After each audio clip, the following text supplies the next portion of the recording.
Yeah, it's for me, my professional kind of career trajectory been deeply kind of informed and influenced by a number of things that happened in early childhood. So I won't go into the detail of it too long, but there, I'll just mention one thing in particular because it was such an early age. When I was five, which was 1977, the TV miniseries Roots aired for the first time. It was based on the award-winning book by of the same name, and yeah, I was 5 years old and I watched it each night, glued to the TV on the linoleum floor there, and it was a very powerful experience.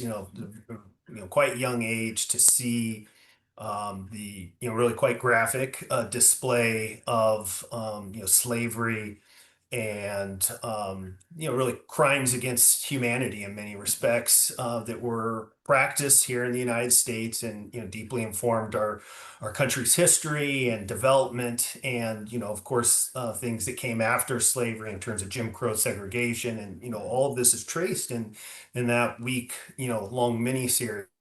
Five, it sensitized me, I think, in many respects.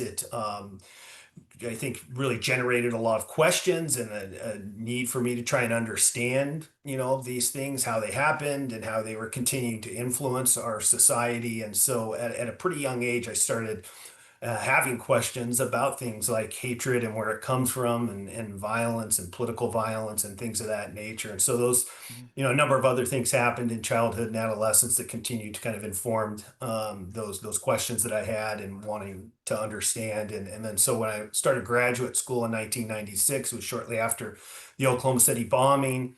And I really wanted to understand, how does a person become a Tim McVeigh, the primary culprit in the Oklahoma City bombing? What led him in his life to decide to do something like Yeah. bomb the Murrah Federal Building in Oklahoma City and kill, 168 people, including children.